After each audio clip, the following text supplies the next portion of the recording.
all 8 of the women were from the south side of the tracks. There's that cliche, you're from the other side of the tracks. This is literally the cliche come to life. Welcome to Watch Mojo, and today we're examining 10 American serial killers that are still active. And that man you see there in the black, police believe might be our serial killer. For this list, we're looking at the most frightening suspected serial killers based in the USA that haven't been caught or convicted yet. Who's the scariest on our list? Let us know in the comments below.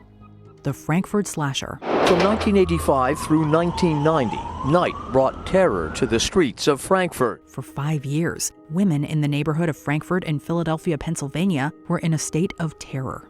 On the loose was a mysterious killer who brutally attacked and claimed the lives of at least 8 women.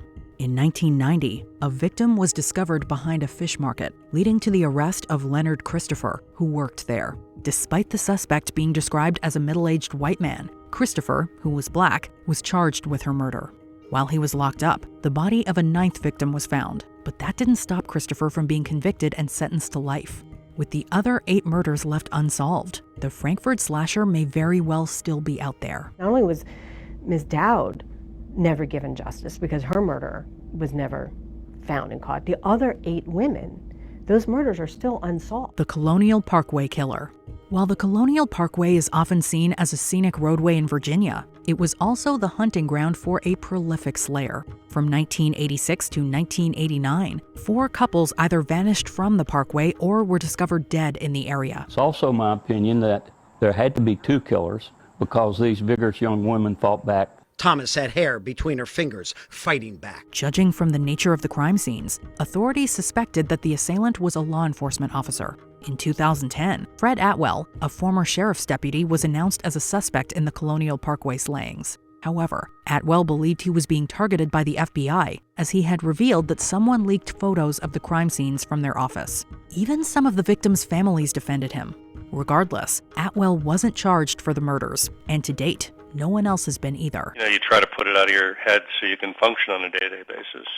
And for me, it's mostly about anger that there's somebody out there that committed this crime who's continued to enjoy their life and liberty. The Texas Killing Fields. Deep in the heart of League City, Texas, sits a 25-acre plot of land known as the Texas Killing Fields. Between 1971 and 2006, the remains of over 30 people, mostly young women, were discovered there. One popular theory is that several serial killers frequented the fields to commit their despicable crimes. In some of the cases, police investigation led to certain individuals being charged and convicted. Notable among these was William Lewis Reese, who, after being convicted of a murder in Oklahoma, confessed to 3 of the Texas Killing Fields deaths.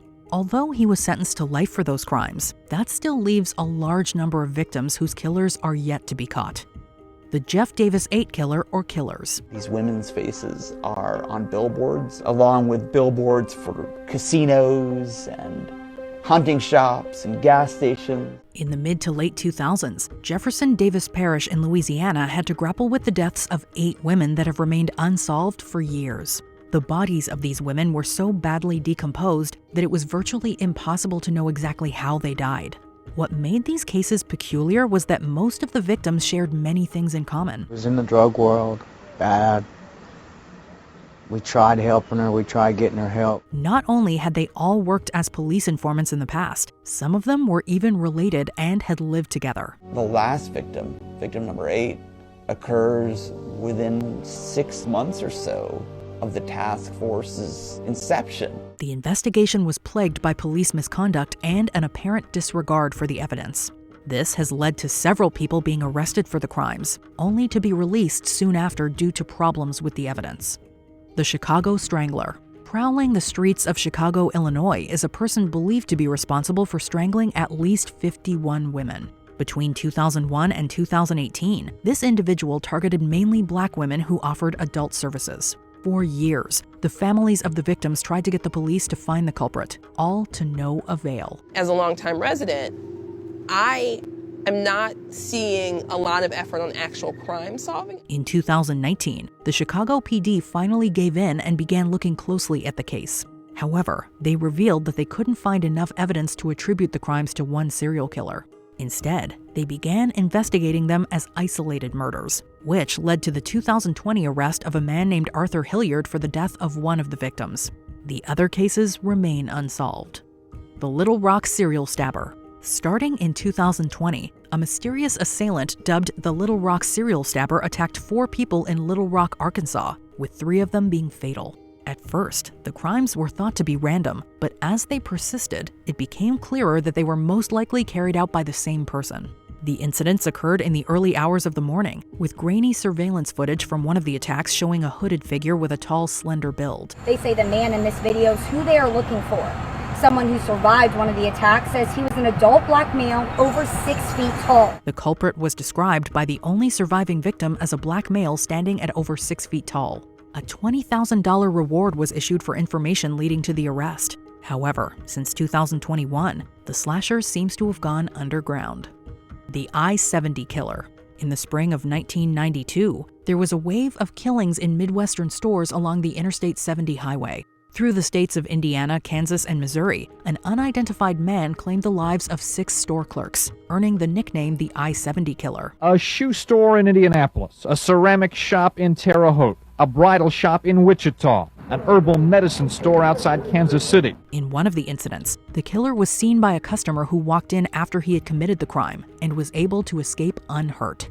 This customer later gave the police a composite sketch of the criminal, but somehow he has still eluded arrest. Some believe the slayer is also responsible for 3 fatal incidents in Texas and Kansas. Harry Edward Greenwell was accused of killing 3 women along the I-65 corridor in the 1980s, years before the I-70 killer's first murder. There is currently a $25,000 reward for any information leading to the arrest of the I-70 killer. And that man you see there in the black, police believe might be our serial killer. The Eastbound Strangler.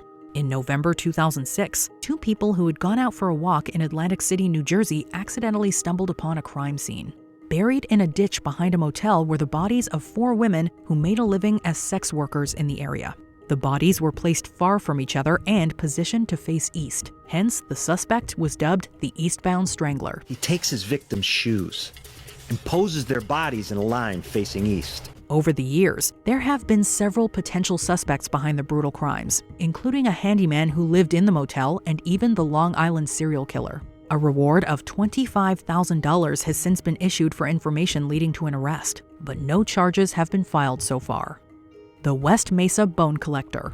In 2009, a woman was walking her dog through the desert in West Mesa of Albuquerque, New Mexico. Due to recent construction work affecting the ground, the 2 discovered a human bone poking out. The authorities arrived and soon found the remains of several people, most of which were female and all of whom had vanished between 2001 and 2005. Their bodies were in shallow graves, scattered across a 100-acre plot of land being prepared for development. Almost all of the women were Hispanic. Most of them were involved in the use of illegal substances and offered adult services to earn a living. As such, there's some speculation that a trafficking ring could have been involved. We have eliminated many suspects. At this time, there are a number of people who are being investigated as persons of interest. Regardless, the police have yet to identify the person or persons behind the gruesome crimes, even after offering a $100,000 reward. Before we continue, be sure to subscribe to our channel and ring the bell to get notified about our latest videos. You have the option to be notified for occasional videos or all of them. If you're on your phone, make sure you go into your settings and switch on notifications. The Long Island serial killer. Can you shut the door? No, time to go. Please, something's gonna happen to me. After Shannon Gilbert made a terrifying 911 call and vanished in 2010, investigators searched the beach areas around Long Island, New York for any sign of her. Instead, they unearthed the bodies of 4 other women. A year later, after discovering several other victims, Gilbert's remains were found nearby. Altogether, the remains of at least 10 people have been found in the area, dating back to 1996. Most of the victims were sex workers who advertised their services on Craigslist. Over the years, there have been several suspects, some with criminal history, but they've all been dismissed. In 2011, authorities issued a $25,000 reward for information on the person or persons responsible for the horrific crimes. Did you enjoy this video? Check out these other clips from WatchMojo, and be sure to subscribe and ring the bell to be notified about our latest videos.